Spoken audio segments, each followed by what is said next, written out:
pourquoi on est dans cette approche de monitoring as code.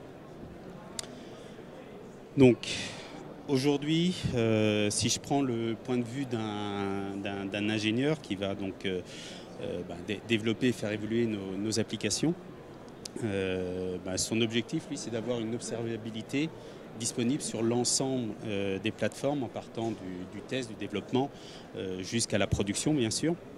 Donc, on sait qu'aujourd'hui, les différents écosystèmes sont riches avec de nombreuses applications pour délivrer nos applications.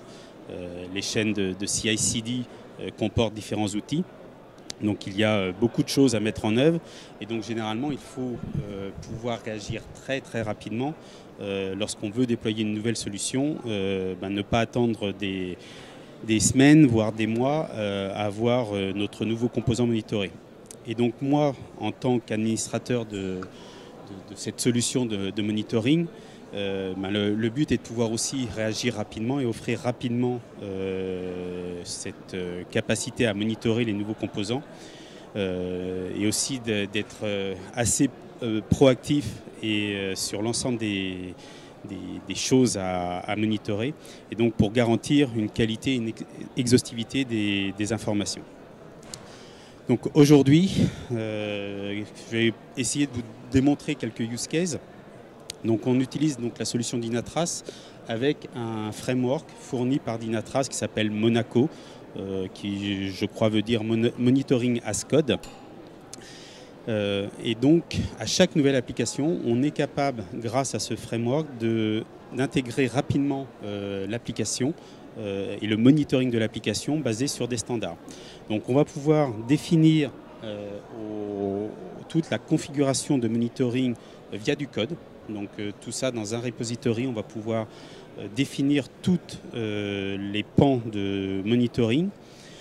Ensuite, grâce à Monaco, pouvoir le déployer automatiquement. Donc une facilité et rapidité de déploiement sur la plateforme afin d'obtenir le monitoring de mon application, de mes nouveaux composants assez rapidement. Donc ça permet de structurer mon monitoring et de pouvoir déployer, basé sur des templates, le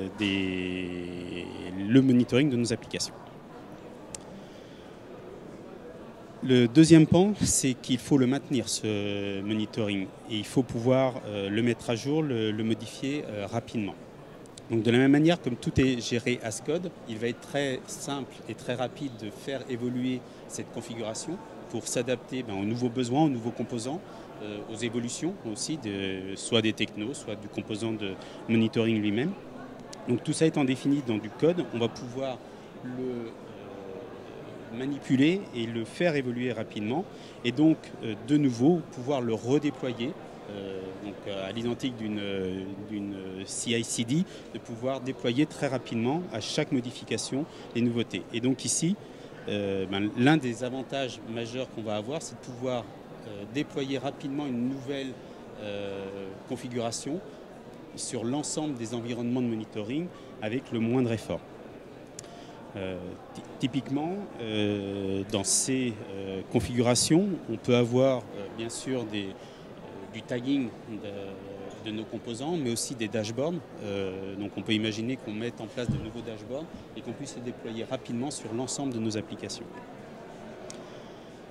A l'inverse, comme tout est géré as code, on va aussi pouvoir extraire l'information déployée pour premier besoin, par exemple pour un besoin de backup.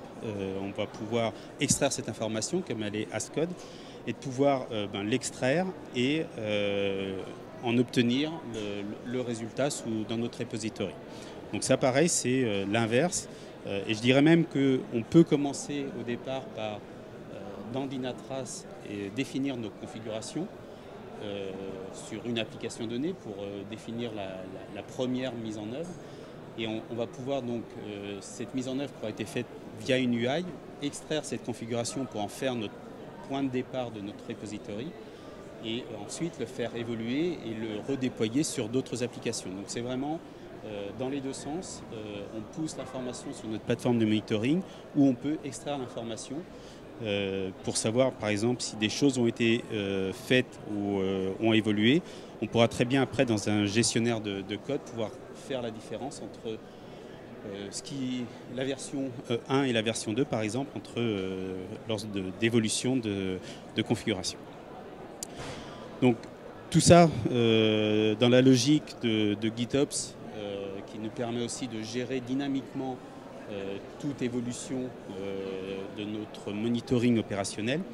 De la même manière, on peut donner la main à nos développeurs ou à nos SRE pour mettre en place des nouvelles configurations et donc utiliser cette partie de monitoring as code pour faire évoluer rapidement à chaque déploiement de nouveaux composants, de nouvelles fonctionnalités, afin d'obtenir directement un monitoring dans l'application de Dynatrace. Donc, mon bilan, après plus d'1 an de mise en œuvre, sachant que nous sommes clients de Dynatrace depuis fin 2017, mais la mise en place du monitoring as code est arrivée que quelques années plus tard, du fait de l'expansion du nombre d'environnements à monitorer. Pour vous donner un ordre d'idée, aujourd'hui, l'environnement technique si vous vous rappelez, dans la première slide, on parlait de 11 000 instances dans nos data centers. Aujourd'hui, on a fait un choix au sein de Cegedim de monitorer principalement nos applications critiques. Et aujourd'hui, ça représente un set de serveurs de 1500. Plus de 20 clusters Kubernetes, parce que ça, c'est une des stratégies aujourd'hui où on croit que c'est l'avenir de nos déploiements d'applications. Et donc aujourd'hui, on monitore plus de 50 applications critiques au sein du groupe. On a beaucoup plus d'applications, mais c'est sur ces 50 applications qu'on a décidé en fait de mettre le focus et d'utiliser tout ce monitoring as code sur nos 50 applications, 20 clusters Kubernetes et 1500 serveurs. Donc tout ça, on a mis Dynatrace autour de nos environnements, déployé. Donc Dynatrace, c'est simplement un agent que vous déployez en quelques clics et vous avez un monitoring actif quelques minutes après le déploiement. Et donc nous, on a fait le choix chez nous parce qu'on a différentes entités, différentes business units, des domaines d'activité qui sont différents, donc histoire de ne pas mélanger les torchons et les serviettes. Aujourd'hui, on a splitté l'ensemble de notre activité sur 20 environnements, donc globalement, on a 10 environnements Dynatrace qui couvrent la production et les 10 autres environnements sont la non-production. On a essayé de ne pas mélanger production et non-production. Donc aujourd'hui, ça me fait quand même 20 environnements Dynatrace à maintenir. Alors c'est une application multitenante, donc on a une seule grosse plateforme et on a tout dedans, mais différentes configurations qu'il faut 20 environnements à maintenir. Donc aujourd'hui, on arrive à maintenir ces environnements avec simplement 2 global administrateurs. Donc quand je dis 2 global administrateurs, c'est des personnes qui ont le pouvoir total sur la plateforme Dynatrace, mais juste avec ces 2 global administrateurs, et c'est nous qui contrôlons la mise à jour des configurations globales centralisées via Monaco. Et en dessous, on a 50 administrateurs locaux. Donc ces 50 administrateurs locaux sont les personnes qui vont utiliser au quotidien les 20 environnements et les modifier, les mettre à jour au fil de l'eau.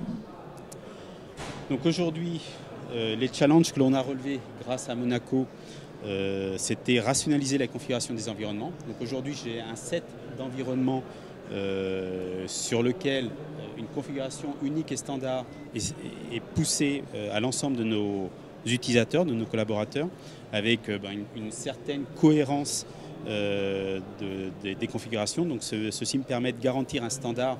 Ça n'empêche pas les équipes de faire évoluer ce standard en fonction de leurs besoins, mais surtout de garantir et de pouvoir entre les 20 environnements que l'on peut regarder à partir du top management, mais dans les équipes opérationnelles, d'avoir le même discours, la même analyse, parce qu'on présente les mêmes dashboards, les mêmes KPI.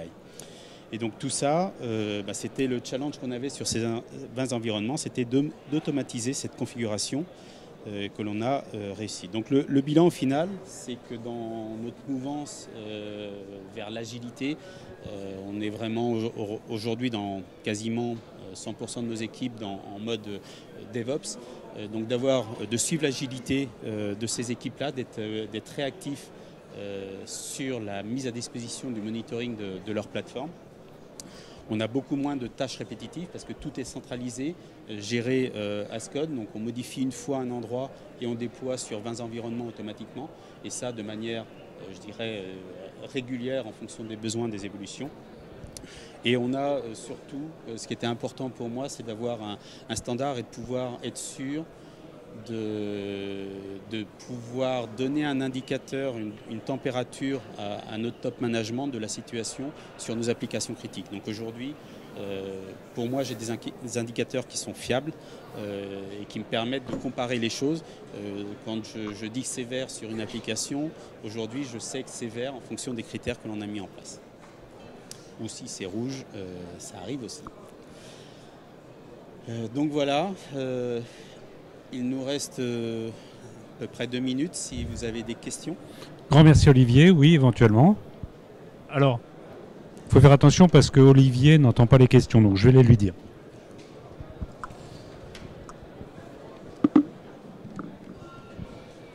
Oui, bonjour, merci pour cette présentation. Bon, moi je suis pas du tout familier du monitoring as code. Ce que j'aimerais comprendre, c'est est-ce qu'avec votre solution, on parle de monitoring des aspects techniques ou est-ce qu'on peut parler aussi... Oui, c'est bon. Bon. Je vous entends. Oui, je disais, je suis pas du tout familier. Un monitoring as code, ça me parle pas. Moi, j'ai déployé plusieurs fois du Centréon sur la partie technique et la partie service. Donc, j'ai l'impression que là, c'est ce que propose votre outil. Mais j'ai pas bien compris justement. Vous faites du monitoring de quoi Aïe, aïe, aïe. Bon. Alors, le monitoring. Monitoring de la partie technique et la partie applicative, la partie service. Est-ce que votre solution, c'est quelque part quelque chose qui se substitue à un Centréon ?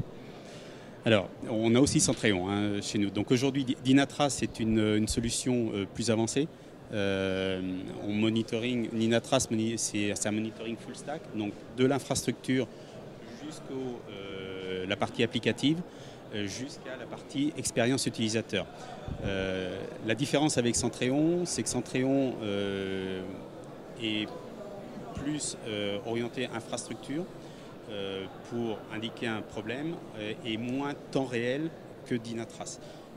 Aujourd'hui, nous, on combine les deux et c'est pour ça que Dynatrace est plus sur nos applications critiques parce que là, on a besoin d'une application la plus performante possible et la plus haute dispo possible. Et c'est la différence. Mais je dirais que, moi je suis capable de comparer les deux entre Centréon et Dynatrace. Dynatrace c'est beaucoup plus intelligent et il a notamment une intelligence artificielle qui va vous pointer lors d'un problème que c'est tel composant, c'est telle infrastructure qui est impactée.